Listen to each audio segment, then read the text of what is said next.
السلام عليكم ورحمة الله وبركاته. الحمد لله نحمده ونستعينه ونستغفره ونؤمن به ونتوكل عليه ونعوذ بالله من شرور أنفسنا ومن سيئات أعمالنا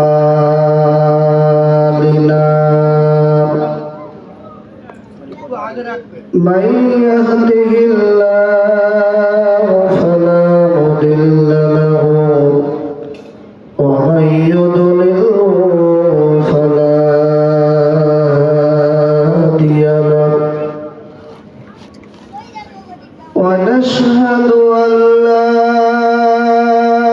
إله إلا الله وحده لا شريك له ونشهد أن سيدنا وحبيبنا ومولانا محمدا عبده ورسوله أما بعد فقد قال الله تعالى في كلامه المجيد والفرقان الحميد أعوذ بالله من الشيطان الرجيم بسم الله الرحمن الرحيم وأما من خاف مقام ربه ونهى النفس عن الهوى فإن الجنة هي المأوى وقال الله تعالى في مقام آخر منها خلقناكم وفيها نعيدكم ومنها نخرجكم تارة أخرى صدق الله العظيم وصدق رسوله النبي الكريم ونحن على ذلك لمن الشاهدين والشاكرين والحمد لله رب العالمين. وقال تعالى مخبرا وآمرا إن الله وملائكته يصلون على النبي يا أيها الذين آمنوا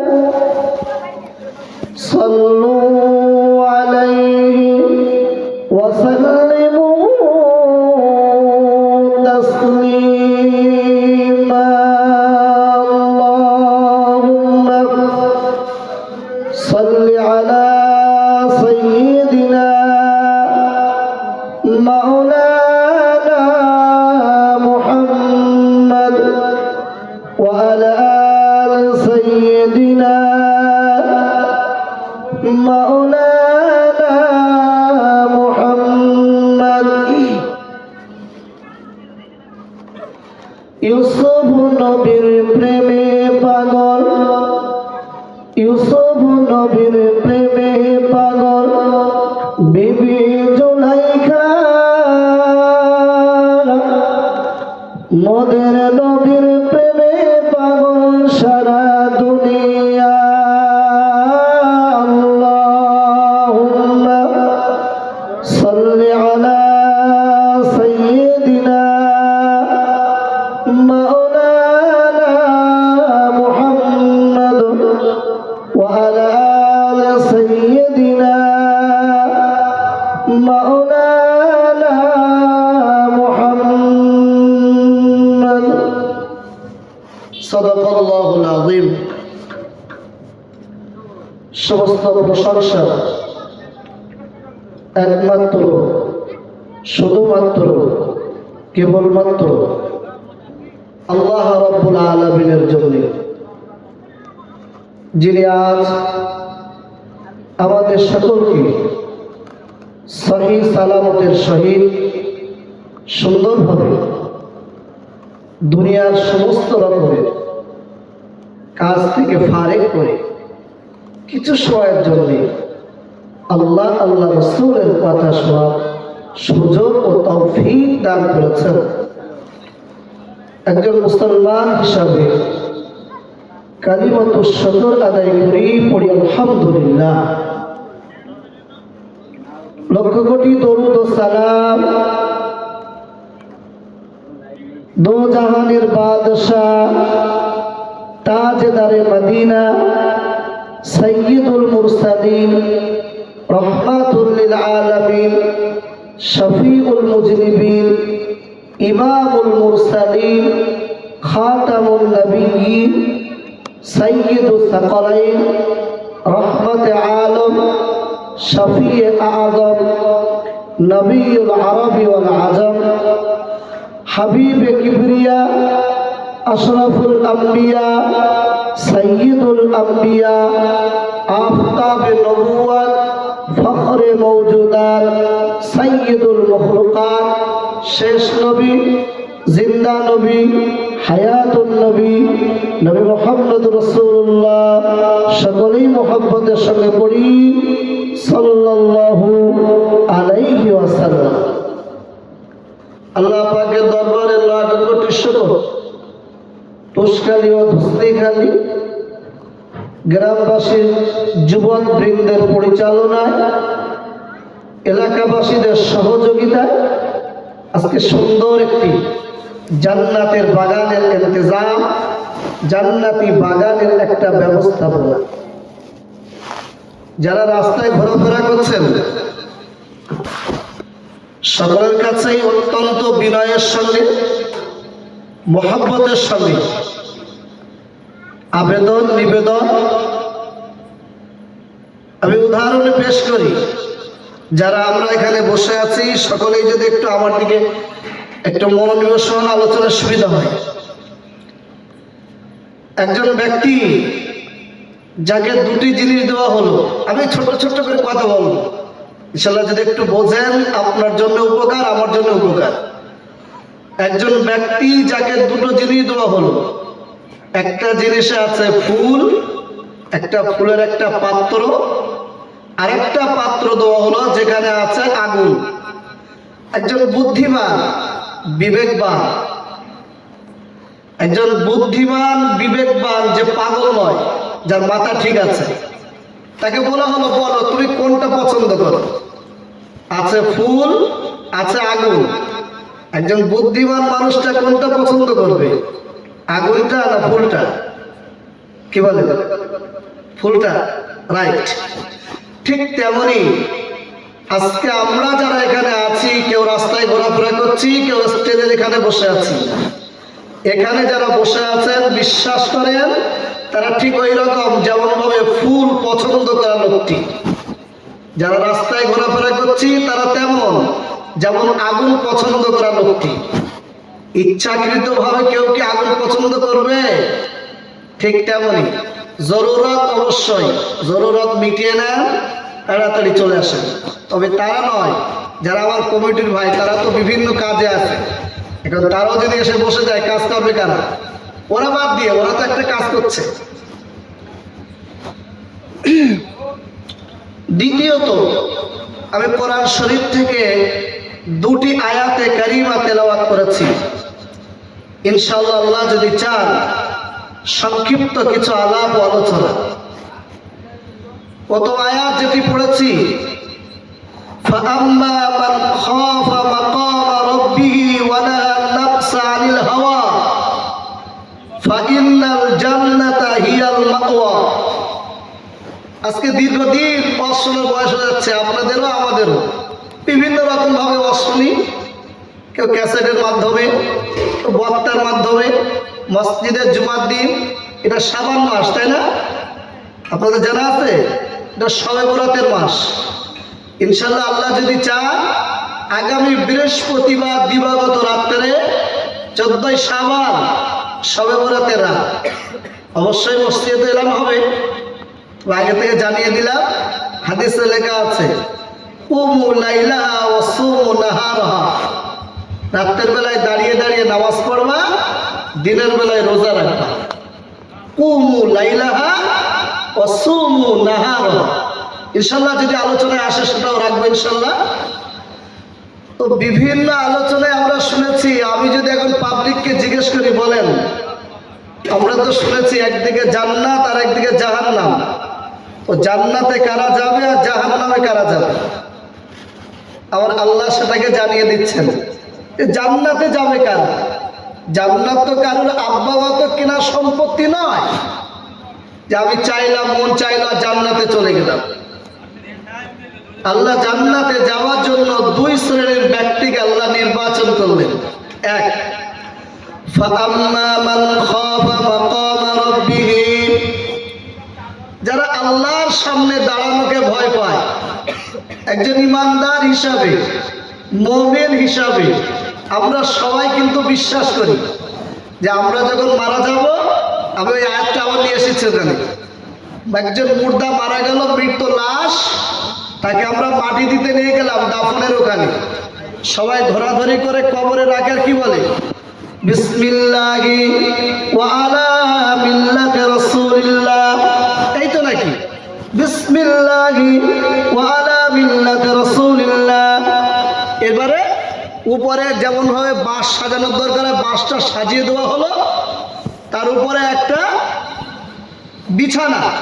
বিছানা দিয়ে দেওয়া হলো। এইবার ইমাম সাহেব বলবেন, সকলে পড়েন, হাতে মাটি না নান, বলেন মিনহা খলাকনাকুম। বলি না আমরা সবাই? এটা আমরা সবাই মনে করেছি এটা মাটি দেওয়ার দোয়া। এটা 16 পারায় সূরায়ে তাহার আয়াত। এই মাটি দেওয়ার দোয়া 16 পারায় সূরায়ে তাহার আয়াতে আল্লাহ কি বললেন? এখানে ওয়াজ যদি আপনি একটু বোঝার চেষ্টা করেন ভালো লাগবে অবশ্যই। আল্লাহ কি বললেন? মিনহা খলাকনাকুম, তোমাকে আমি এই মাটি দিয়ে সৃষ্টি করেছি। এখানে আপনাকে একটা প্রশ্ন করে যায়, উত্তর আজকে বলবো না, ইনশাআল্লাহ আগামী দিনে যদি কখনো দেখা হয় উত্তর দেবো। আল্লাহ বলছেন তোমাকে আমি মাটি দিয়ে সৃষ্টি করলাম।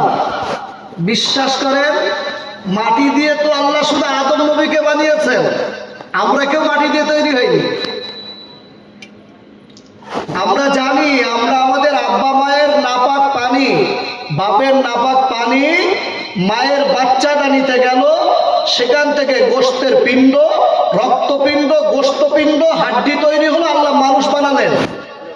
মাটি না, মাটি তো আল্লাহ আদম নবীকে মাটি দিয়ে বানালেন। অথচ আল্লাহ এখানে বলছেন কুম। আপনারা যেহেতু আরবি জানেন না, কুম মানে সবাই, তোমাদের সবাইকে। মিনহা খলাকনাকুম, আমি তোমাদের সবাইকে মাটি দিয়ে বানালাম। অথচ আল্লাহ পাক মাটি দিয়ে বানালেন আদম নবীকে। ওয়াফিহা নুঈদুকুম, আমি আল্লাহ তোমাদেরকে আবার মাটিতেই আনবো। ওয়া মিনহা নুখরিজুকুম তারাতান উখরা, আবার আমি আল্লাহ তোমাদেরকে আমার সামনে দাঁড় করাবো। তিনটা হালাত বললেন আল্লাহ। একটা মাটি দিয়ে তৈরি করলাম, আবার মাটির ভিতরে আনলাম, আবার তুলে নিয়ে দাঁড় করাবো। দেখেন একটু যদি বুঝি কেমন আয়াত দেখেন। প্রথম আয়াত যেটা আল্লাহ বললেন, তোমাদেরকে মাটি দিয়ে তৈরি করলাম, এটা দুনিয়ার জিন্দেগি। এই যে আমরা পৃথিবীতে আছি, এটা হলো মিনহা খালাকনাকুম ওয়া ফিহা নুঈদুকুম, এটা হলো কবরের জিন্দেগি। আমরা কবরের সবাই থাকবো একটা নির্দিষ্ট কাল পর্যন্ত, যতদিন পর্যন্ত ইসরাফিল আলাইহিস সালাম সিংহায় আবার না ফুঁক দিচ্ছে, আমরা সেখানেই থাকবো। এবারে যার যেমন আমল হবে সে তেমন পাবে। যে ভালো আমল করবে সে কবরে ভালো পাবে, যে খারাপ আমল করবে সে খারাপ পাবে। তিনটে সওয়ালের সম্মুখীন সবাইকে হতে হবে। আমিও হব, আপনিও হবেন। বাপদাদা 14 গোষ্ঠী যে মরে যাবে এখানে যে যাবে, রাজা হলেও তিনটে সওয়াল, প্রজা হলেও তিনটে সওয়াল, আমির আলী হলেও তিনটে সওয়াল, ফকির আলী হলেও তিনটে সওয়াল। তিনটে প্রশ্নের উত্তর কবরে। মান রব্বুকা, তোমার রবকে? মান নবীকা, তোমার নবীকে? মা দীনুকা, তোমার ধর্ম কি? একদম সহজ প্রশ্ন। উত্তর যদি সঠিকভাবে দিতে পারি আলহামদুলিল্লাহ, খুব ভালো। তবে খুব সহজ হবে না। হাদিসে লেখা আছে, যারা আল্লাহর নেক বান্দা, যারা আল্লাহর মাহবুব বান্দা, আমরা শুনেছি অনেক সময় লাশ আছে কবরে, অনেক সময় লাশ ঘুরতে ঘুরতে দেখা যাচ্ছে লাশ এখনো টাটকা। এটা হয় না? লাশ আছে কবরে, কবর খুঁড়তে খুঁড়তে দেখা গেল কাফনটা এখনো টাটকা। হয় না? হয় না? হ্যাঁ, আল্লাহু আকবার। নবীজি বলছেন, কবরে যেই মুর্দাকে রাখা হলো সঙ্গে সঙ্গে আমরাও ফিরে আসলাম, ফেরেশতাও ঢুকে গেল। প্রশ্ন শুরু স্টার্ট। ওকে তুলবে, কুম বিজনিল্লাহ, ওঠো ওঠো। এই তো মাশাআল্লাহ অনেক ভাইরা আসছে, আলোচনার সুবিধা হবে। ওকে বলা হবে ওঠো, কুম বিজনিল্লাহ। আমি কি বোঝাচ্ছিলাম আয়াত দিয়ে? যে মিনহা খলাকনাকুম, আমরা পৃথিবীর দুনিয়া আছে কিন্তু এখন এটা মিনহা খলাকনাকুম ওয়া ফিহা নুঈদুকুম। আরেকটা জিন্দেগি আমাদের হবে, ওটা কবরের জিন্দেগি। ওখানে গিয়ে দীর্ঘ একটা সময় আমাদের কাটবে। কেমন ভাবে কাটবে? ওই যে ফেরেশতা বলবে কুম বিইজনিল্লাহ, ওঠো আল্লাহর বান্দা ওঠো। উঠে পড়বে। আল্লাহর যদি নেককার বান্দা হয়, মাহবুব বান্দা হয়, ওলি আউলিয়া বান্দা হয়, আলা আউলিয়া আল্লাহ লা খাউফুন আলাইহিম ওয়ালা হুম ইয়াহজানুন।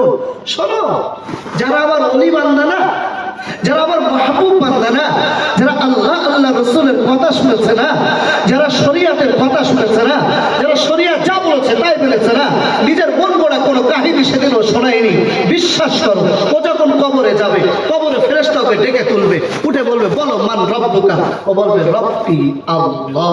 জোরে বল সুবহানাল্লাহ। একদম স্পষ্ট, কোনো কষ্ট হবে না, কোনো ভয়, কোনো কিচ্ছু না। ওকে জিজ্ঞাসা করা হবে মান রব্বুকা, বলবে রব্বি আল্লাহ। মান নবিয়ুকা, বলবে নবী মুহাম্মাদুন সাল্লাল্লাহু আলাইহি ওয়াসাল্লাম। সোনার মদিনাতুল মুনাওয়ারা থেকে আবার নবীর একটা ছবি, একটা তাসবির, একটা ফটো ওই বান্দাকে দেখানো হবে। ও বান্দা, এই ব্যক্তি সম্পর্কে তোমার মতামতটা বলো, তোমার কমেন্ট একটা জানতে চাই।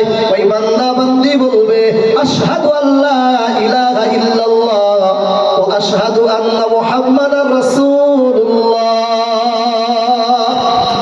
সুবহানাল্লাহ বলেন না? আল্লাহু আকবার। আল্লাহ ফেরেশতারা বলবে বান্দা বান্দি, তুমি কি কখনো নবীকে দেখেছো? তুমি কি কখনো রাসূলকে দেখেছো? ওই বান্দা বলবে না না, আমি কখনো নবীকে দেখিনি, আমি কখনো রাসূলকে দেখিনি। নবীজি তো অনেক আগেই জন্মগ্রহণ করেছিলেন, অনেক আগেই দুনিয়া থেকে ওফাত নিয়ে চলে গিয়েছেন। আজকে 2024-25 সাল আমি কি করে দেখবো? ও আল্লাহ, বান্দা বান্দি, তুমি যখন আমার নবীকে দেখোনি, তুমি কিভাবে বললে আশহাদু আল্লা ইলাহা ইল্লাল্লাহ ওয়া আশহাদু আন্না মুহাম্মাদার রাসূলুল্লাহ? ওই বান্দা বান্দি বলবে আমি দেখিনি কথা সত্য, তবে আমার নবীর অনেক পরিচয় আমি শুনেছি, আমার নবীর অনেক কাহিনী আমি শুনেছি, আমার নবীর হাদিসগুলো আমি শুনেছি, আমার নবীর চেহারা মোবারকটা আমি শুনেছি। আজকে যখন দেখলাম উনি আমার নবী, জীবিত আর কেউ না। আল্লাহ। আবার ওই বান্দাকে জিজ্ঞাসা করা হবে মা দীনুকা, তোমার ধর্ম কি বলো? যে যা খায় সে তার ঢেকুর তোলে। মূলো খালি কিসের ঢেকুর উঠবে? আনারসের। খেয়েছে মূলো, ঢেকুর তলবে কিসে? যে যা খাবে সে তার ঢেকুর তলবে, সোজা হিসেবে। বান্দা বলবে দ্বীন আল ইসলাম। তুমি পারলে কি করে? জানো না কি হবে? হাদিসে লেখা আছে, কোন বান্দা বান্দি যদি, আমি আস্তে আস্তে এই জন্য বলছি, আমার মায়েরাও বাড়ি শুনছেন, দেখেন আমলের বিরাট দাম। আমলবিহীন জিন্দেগি বৃথা। কোন বান্দা বান্দি ABCD XYZ যে কেউ হতে পারে, কোন বান্দা বান্দি যদি সকাল এবং সন্ধ্যায় এই দোয়াটি পড়ে, কি দোয়া? সবাই আমার সঙ্গে পড়েন, দেখেন মুখস্থ হয় কি দেখেন। রাদিতু বিল্লাহি রাব্বা ওয়া বিল ইসলামি দীনা ওয়া বি মুহাম্মাদিন নাবিয়্যা। রাদিতু বিল্লাহি রাব্বা ওয়া বিল ইসলামি দীনা ওয়া বি মুহাম্মাদিন নাবিয়্যা সাল্লাল্লাহু আলাইহি ওয়াসাল্লাম। ওই বান্দা সকালে যদি 3 বার পড়ে, সন্ধ্যা যদি 3 বার পড়ে, আবার নবী জানিয়ে দিলেন কবরে বান্দা যখন সওয়াল জবাব হবে, বান্দাকে যখন জিজ্ঞাসা করা হবে বলো তোমার রবকে, বান্দা বলবে রাদিতু বিল্লাহি রাব্বা। বান্দাকে বলা হবে বলো মান নবিয়ুকা, ও বলবে রাদিতু বিল্লাহি রাব্বা ওয়া বিল ইসলামি দীনা ওয়া বি মুহাম্মাদিন নাবিয়্যা সাল্লাল্লাহু আলাইহি ওয়াসাল্লাম। এই দোয়াটার উপরে কেউ যদি আমল করে, কবরে সওয়াল জবাব ওই বান্দার আসান হয়ে যাবে। এইবার বান্দা যেই উত্তর দিল, ফেরেশতারা বলবে বাবা আমরা জানতাম তুই পারবে, যেহেতু সিস্টেমে আছে সওয়াল জবাব তাই তোমাকে করলাম, না হলে আমরাও জানতাম যে তুমি অবশ্যই পারবে। আমার আল্লাহ রাব্বুল আলামিন সঙ্গে সঙ্গে ফেরেশতাদেরকে বলবেন আমার ফেরেশতা সওয়াল জবাবের পর্ব কি শেষ হলো? আর রাব্বুল আলামিন সওয়াল জবাব পর্ব শেষ। বান্দা বলবে আমার জন্য একটা মুসল্লান, আমি নামাজ পড়বো, আমার নামাজের সময়টা পেরিয়ে যায়, আমি একটু নামাজ পড়বো। নামাজ আমি দুনিয়ায় কখনো কাজা করিনি, আজও নামাজটা আমি কাজা করবো না। আল্লাহ ফেরেশতারা বলবে আর নামাজ পড়তে হবে না, ও বান্দা তুমি শুয়ে পড়ো। বান্দা কিসে শুয়ে পড়বে? আমার আল্লাহ বলবেন জান্নাত থেকে একটা বিছানা নিয়ে যাও, জান্নাতি বিছানাটা বিছিয়ে দাও, আবার বান্দার পোশাকটা পরিবর্তন করে দাও, আবার বান্দার পোশাকটা পাল্টিয়ে দাও, বান্দাকে জান্নাতে একটা পোশাক পরিয়ে দাও, আবার বান্দাকে এবারে ঘুমটা পরিয়ে দাও। ও বান্দা ঘুমিয়ে পড়ো না, কানাও মিলো উরুস, ঘুমিয়ে পড়ো, একদম আরামে ঘুমিয়ে পড়ো, আর তোমাকে কেউ ডিস্টার্ব করবে না, তোমার আর নামাজ পড়তে হবে না। যদি বিপরীতটা হয়, ওই বান্দাকে যখন জিজ্ঞাসা করবে মান রব্বুকা, বলবে লা আদরি, আই ডোন্ট নো, জানি না। ওমান নবিয়ুকা, আই ডোন্ট নো, জানি না। ওমা দীনুকা, আমি জানি না। আবার আল্লাহ বলবে ওকে বেশি প্রশ্ন করো না, সত্যিও জানে না, ও কোনোদিন মসজিদের দিকে যায়নি তো, ও কোনোদিন ওয়াজ নসিহত শুনেনি তো, ও আল্লাহকে আল্লাহ বলে ডাকেনি তো। ছাড়ো, ওকে বেশি বিরক্ত করো না, জাহান্নাম থেকে পোশাকটা নিয়ে যাও, ওকে জাহান্নামের পোশাকটা পরিয়ে দাও। কতদিন? যতদিন না কিয়ামত হচ্ছে। আয়াতটা আবার ফিরে আসি আমি, মিনহা খালাকনাকুম, এই দুনিয়ার জিন্দেগিটা, ওয়াফিহা নুঈদুকুম, আবার তোমাকে ফিরতে নিয়ে যাও মাটিতে, কবরের জিন্দেগিটা, ওয়ামিনহা নুখরিজুকুম, তোমাকে আবার ওখান থেকে তুলবো, হাসরের জিন্দেগি।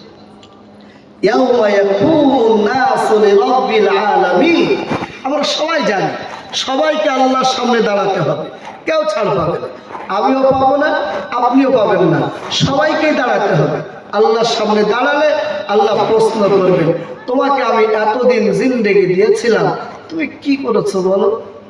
আমি সহজ একটা উদাহরণ দিই, সহজ উদাহরণ, আপনি আরো ভালো বুঝতে পারবেন। আমরা প্রত্যেকেই এখানে যারা আছি সবাই সৃষ্টিগতভাবে আমাদের বাপ মা অবশ্যই আছে, এমন নেই যে বিনা বাপ মাই কেউ তৈরি হয়েছে। ঈসা নবী তৈরি হয়েছিলেন বিনা বাপে, আর আদম নবীর বাপ মা লাগেনি, বাকি আমাদের সবার বাপ মা আছে, এটা হলো পৃথিবীর সিস্টেম। আজকে যারা কচি কাঁচা বাচ্চা একদিন সে আব্বা হবে, আপনারা যারা আব্বা এখন হয়ে গেছেন একদিন বাচ্চা কাচ্চা ছিলেন, এই হলো 16-17। একটা যুবক যে বড় হয়েছে, আমি আমার যুবকদেরকে দৃষ্টি আকর্ষণ করে বলছি, মনে করেন আমি একটা 20 বছর হোক আর 22 বছর 25 বছর, আব্বা আম্মা আমাদের পিছনে মেহনত মুজাহাদা, টাকা পয়সা ব্যয়, শ্রম ব্যয়, অর্থ ব্যয়, শরীর ব্যয়, সব ব্যয়। আমার আব্বারে যদি জিজ্ঞেস করি, চাচারা যে জিজ্ঞেস করি নামাজ পড়েন না কেন, সময় নেই। কেন সময় নেই? বাবা খুব খাটাখাটনি করতে হয়, কখন পড়বো নামাজ, সংসারের জ্বালাতন, না খাটি খাওয়া হবে না, বিবি বাচ্চাদের জন্য নিয়ে যায়। তাহলে যে আব্বা মা ছোট থেকে একটা বাচ্চাকে মানুষ করলো, দীর্ঘদিন অতিবাহিত হয়ে গেল, আজকে 20টা বছর 22টা বছর সে লেখাপড়া করছিল, পড়াশোনা করছিল, শেষ। আর এখন 2024-25 সালে এসে, রাগ করবেন না, এইখানটা একটা পয়েন্টের কথা বলি। একটা সময় ছিল যারা আমাদের বাংলা পড়ুয়া ভাইয়েরা, আমি কারো বিরোধী না, আমি শুধু বোঝানোর জন্য বলছি, আমাদের বাংলা পড়ুয়া ভাইয়েরা আমাদের দিকে আঙুল তুলে বলতো, তোমরা মাদ্রাসায় পড়ছো কি করবা? আচ্ছা এখন ওরা কি কাজকলা করছে? চাকরি নেই? হ্যাঁ, চাকরি তালা চাবি মেরে পুরো 20 মেরে ছেড়ে দিয়েছে। এখন ওরা কি করছে? চলেন আমার সঙ্গে দেখিয়ে দিচ্ছি। মানে স্কুলে পড়ছে, MA pass, BA pass, double MA, double এইটা কি করছে, তারপরে চাকরি নেই, চাকরি নট, আউট, সার্ভিসের বাইরে। যাই হোক, আমি বিতর্কে যাচ্ছি না। তো ছেলেটা পড়লো দীর্ঘ 25 বছর 22 বছর, ওর আব্বা মা ওকে পড়িয়েছে টাকা পয়সা দিয়ে। বাপ মা বলেছিল তুই পড়, যতদিন পারিস পড়, আমরা দেখছি, সংসার আমরাই চালাবো। পড়াশোনা শেষ, ছেলেটা যথারীতি বাড়ি এসছে। আব্বা মা বলেছে এবার একটা কর্ম করে খা, ইনকাম কর, কিছু একটা কর। ছেলেটার কোনো ইনকাম নেই, কিচ্ছু নেই, বেটা কোম্পানির মতো ঘুরে ঘুরে বেড়ায়। কেন ঘুরে ঘুরে বেড়ায়?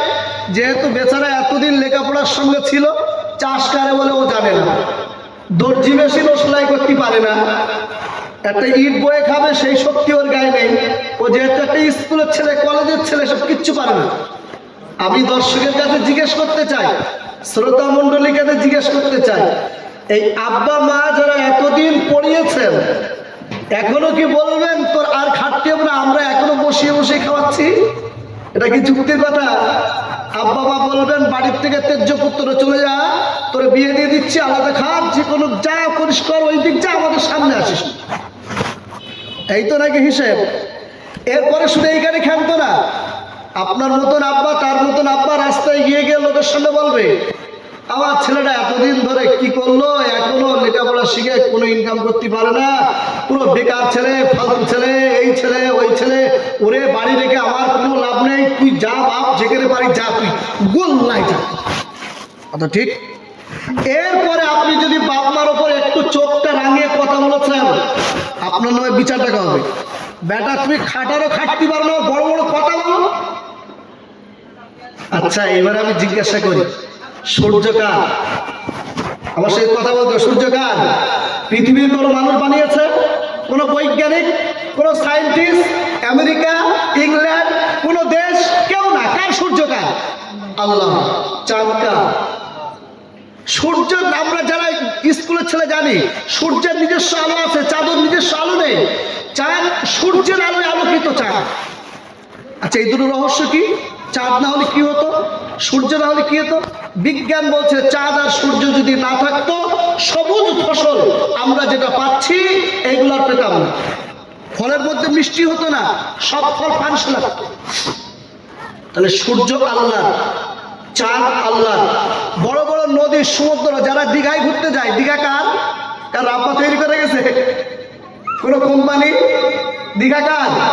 আবার আল্লাহ বানিয়েছেন। ওই দীঘার ভিতরে হাজারো হাজারো মাছ আছে, যে মাছগুলো দৈনন্দিন খোরাক, লক্ষ লক্ষ কুইন্টাল কুইন্টাল মাছ, এই মাছগুলো কে দেয়? ও আল্লাহ। পৃথিবী কার? আমার আল্লাহ। বাতাস কার? আমার আল্লাহ। মানুষ নিজের বডিটার দিকে একবার তাকাও, দুটো চোখ, ডাক্তার বাবুকে জিজ্ঞাসা করো, ডাক্তার সাহেব দুটো চোখের দাম কত? ডাক্তারকে জিজ্ঞাসা করেন আমার মাথা যেটা আছে, মাথার ভিতরে একটা ঘিলু আছে, এই ঘিলুর ভিতরে সূক্ষ্ম সূক্ষ্ম শিরা উপশিরা আছে, এই একটা শিরা কিংবা উপশিরা যদি ছিঁড়ে যায়, অকেজ হয়ে যায়, এই মানুষটা কি হবে? ডাক্তার বলবেন ও ম্যাড হয়ে যাবে, ও পাগল হয়ে যাবে। এরপরে যদি ছিঁড়ে যায়, এই লোকটা ব্রেন হ্যামারেজ হতে পারে, স্ট্রোক হতে পারে, ও মারা যাবে। ডাক্তার বাবু যদি একটা লিভার ক্ষয় হয়ে যায়, একটা লিভারের দাম কত হতে পারে?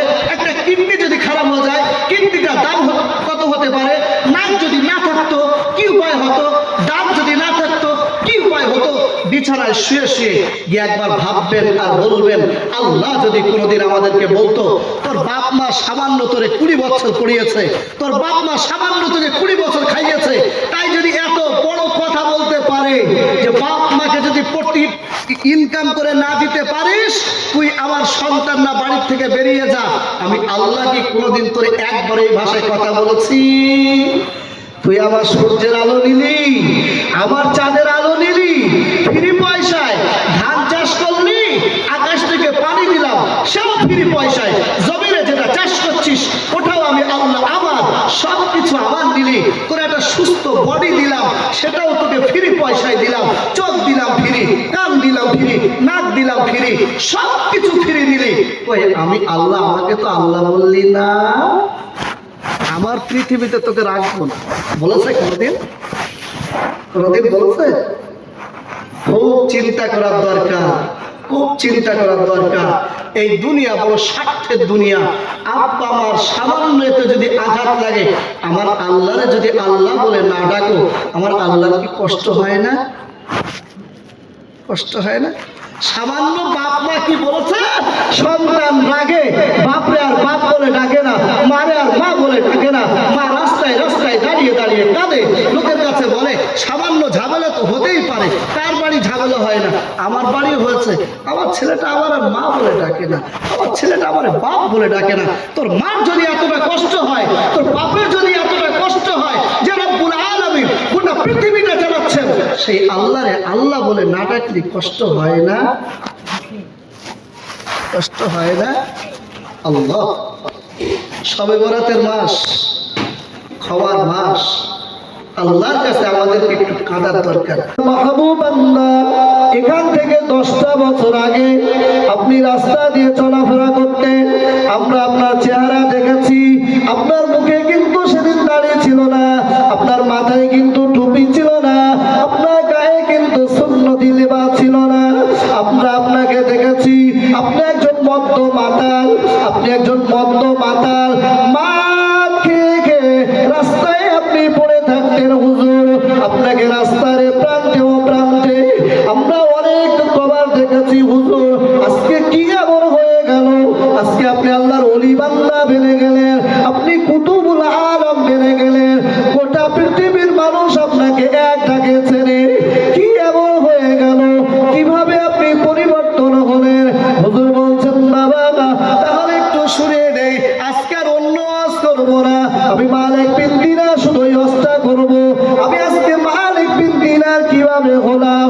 হ্যাঁ বাবা, এখান থেকে 10 বছর আগে আমি মালিক বিন দিনার একজন মাতাল ছিলাম, 10 বছর আগে আমি মালিক বিন দিনার একজন মদখোর ছিলাম। বাবা, লাইলাতুল কদরের রাত বড় মুহাব্বতের রাত, ক্ষমা চাওয়ার রাত, এই রাতের আল্লাহর কাছে বান্দা যদি ক্ষমা চায়, আমার আল্লাহ ক্ষমা করে দেন। শুধু লাইলাতুল কদরে না, শবে বরাতের রাতেও যদি বান্দা ক্ষমা চায়, আমার আল্লাহকে ডেকে ডেকে যদি বলে, আল্লাহ ও রব্বুল আলামিন, আমি বড় গুনাহগার, আমি বড় পাপী, আমি বড় অন্যায় করেছি, রব্বানা যালামনা আনফুসানা, রব্বানা যালামনা আনফুসানা, ও আমার মালিক, যালামনা, আমি বড় অন্যায় করেছি, আনফুসানা, আমার নফসের উপরে, ওয়া ইল্লাম তাগফির লানা ওয়া তারহামনা, যদি আপনি আমাকে মাফ না করেন, যদি আপনি আমার উপরে রহম না করেন, লানাকুনান্না মিনাল খাসিরিন, আমি আপনার বান্দা জাহান্নামের আসামি হয়ে যাব, আমি বান্দা বরবাদ হয়ে যাব, আমি বান্দা খাসারা হয়ে যাব, আমার আর কোনো উপায় থাকবে না। আল্লাহ বান্দা মালিক বিন দিনার রাহমাতুল্লাহ আলাইহি লাইলাতুল কদরের রাত বাজারে চলে গেলেন, মদের আড্ডায় চলে গেলেন, মদের দোকানগুলো সব বন্ধ হয়ে গেল, মালিক বিন দিনার মদওয়ালার বাড়ি চলে গেলেন। ভাইজান, এক বোতল মদ দেওয়া যায় নাকি? এক বোতল মদ দেওয়া যায় নাকি? মালিক বিন দিনারকে বলা হয়েছিল, আজকে লাইলাতুল কদরের রাত, এই রাতের মদ বিক্রি করা হবে না। হুজুর বললেন, না না না, মদ না খেলে আমার ঘুম হয় না, আমি মাতাল, আমাকে মদ দিতেই হবে। অনেক অনুরোধ অবনায় বিনয় করে এক বোতল মদ নিলেন। মালিক বিন দিনার বাড়িতে চলে এলেন। আমরা পুরুষেরা যারা আছি, এ বাবাজিরা, পুরুষদেরকে যদি বলি আব্বা একটু কোরআন শরীফ পড়বেন, আমার বাপেদের কোরআন শরীফ পড়ার সময় হয় না। আমার আম্মারা বাড়িতে কোরআন শরীফ পড়া শুরু করে দিয়েছেন। ওনারা জানেন শবে বরাতের মাস, কোরআন শরীফ পড়তে হবে, শবে বরাতের রাত্রে দোয়া হবে। আম্মারা কোরআন শরীফ পড়া শুরু করেছেন, রোজা রাখা শুরু করেছেন। মালিক বিন দিনার বাড়িতে পৌঁছালেন। দেখছে আল্লাহর বান্দি মালিক বিন দিনারের বিবি নামাজে দাঁড়িয়ে গেলেন। আল্লাহর কাছে গায়ে মানবকে, আল্লাহর কাছে দোয়া প্রার্থনা। নামাজি বান্দিটি নামাজে দাঁড়িয়ে গেলেন। মালিক বিন দিনার আস্তে আস্তে ভিতরে প্রবেশ করলেন। টেবিলের উপরে মদের বোতলটা রাখলেন। মালিক বিন দিনার বলে, বাবা জানো, আমার একটা মেয়ে ছিল, 3 বছরের মেয়ে। ওই ছোট মেয়েটা খেলতে খেলতে কেমন যেন খেলতে খেলতে, ও জানে না, ও বুঝবে, ছোট মেয়ে, ও জানতে টেবিলটায় ধাক্কা লেগে মদের বোতলটা পড়ে যায়। মদের বোতলটা ভেঙে গেল। আমি মালিক বিন দিনার রাগ হয়ে গেল, অভিমান্ত হলো, কিন্তু ছোট মেয়ে বলকে কিছু বলতে পারলাম না, ওকে কিছু বললাম না। আমার মদটাও খাওয়া হলো না। রাতের বেলায় শুয়ে বললাম। 1টা বছর গুজরিয়ে গেল, 1টা বছর পার হয়ে গেল। আবার একটা কদরের রাত, আমি 1টা বোতল মদ কিনে আনলাম। মদ কিনে এনে যথারীতি আমার টেবিলের উপরে রাখলাম। কিন্তু আজকে আমি মালিক বিন দিনার মদের দিকে যখন তাকাই, দুটো চোখে পানি ঝরে পড়ে। কেন জানো নি আমার চোখের পানি? আমার এই ছোট্ট মেয়েটা, আমার ওই 3 বছরের মেয়েটা, যে মেয়েটা খেলতে খেলতে আমার মদটা ফেলে দিয়েছিল, এখান থেকে 1টা বছর আগেকার ঘটনা। আমার সেই ছোট্ট মেয়েটি আর বেঁচে নেই, আমার সেই ছোট্ট মেয়েটি আর দুনিয়ায় নেই, ও মারা গিয়েছে। আমি যখন মদের বোতলটার দিকে তাকালাম, আমার ওর কথা মনে পড়লো। আমি আর মদটা ছুঁয়ে দেখলাম না, ওটা বাইরে ফেলে দিলাম। সুবহানাল্লাহ। আল্লাহর ওলি বান্দা ঘুমিয়ে পড়লেন। যেমনি ঘুমিয়ে পড়লেন, স্বপ্ন আমরা সবাই দেখি। মালিক বিন দিনারও স্বপ্ন দেখা শুরু করেছেন। মালিক বিন দিনারকে বড় একটি সাপ তাড়া করেছে। সাপ, মালিক বিন দিনার ছোটে, সাপ ও পিছনে পিছনে ছোটে। মালিক বিন দিনার ছোটে, সামনে দেখেন একজন বৃদ্ধ মানুষ, অতি বৃদ্ধ, দুর্বল, কমজোর, জয়ীব একজন মানুষ। মালিক বিন দিনার বলছেন, বাবা ওই দেখেন পিছনে সাপ। আমি মালিক বিন দিনার আর পারি না, আমাকে কি একটু বাঁচানো যায়? আমাকে কি সাপ থেকে একটু রেহাই দেওয়া যায়? ওই দুর্বল জয়ীব মানুষটা বলছেন, বাবা আমি বড় দুর্বল, আমি বড় জয়ীব। সাপটা দেখেন কত মোটা সোটা সাপ, আমি আপনাকে বাঁচাতে পারবো না। তবে একটু আগের দিকে চলে যান, আগে একটা পাহাড় আছে, ওই পাহাড়ে উঠলে হয়তো আপনি রাস্তা পেতে পারেন। মালিক বিন দিনার চলে গেল, পাহাড়ে উঠে গেলেন। পাহাড়ে উঠে একদিকে তাকালেন, দেখে আগুন দাও দাও করে জ্বলে। আর একদিকে তাকিয়ে দেখে একটা ফুলের বাগিচা, বাচ্চারা খেলা করে। মালিক বিন দিনার বাগানের দিকে দৌড়ায়। বাগানের মালিক দাঁড়িয়ে আছে, দারোয়ান দাঁড়িয়ে আছে। ও দারোয়ান, আমি মালিক বিন দিনার একটু বাঁচতে চাই, পিছনে বড় সাপ আমাকে তাড়া করেছে, আমাকে কি একটু রেহাই দেওয়া যায়? লোকটি বলল, বাবা আমার কাছে কিছু নেই, তবে বাগানের ভিতরে কটি বাচ্চা আছে, ওরা জান্নাতি বাচ্চা, ওদের গায়ে বড় শক্তি আছে, আমি একটু দেখি ওদেরকেও, দেখি ওরা পারে কিনা। জান্নাতি বাচ্চাদেরকে ডাকা হলো। যেমনি বাচ্চাগুলো এসেছে, মালিক বিন দিনার তাকিয়ে দেখে মালিক বিন দিনারের ছোট্ট মেয়েটি খেলা করে। আল্লাহর বান্দা মেয়েটা দিকে তাকায়, মারে তুই এইখানে কেন মা? তুই এইখানে কেন মা? মেয়েটি বলছে, আপা জানো নি এটা জান্নাতের বাগান। ও বাবা, এটা জান্নাতের বাগান, আমি জান্নাতি মেয়ে বাবা।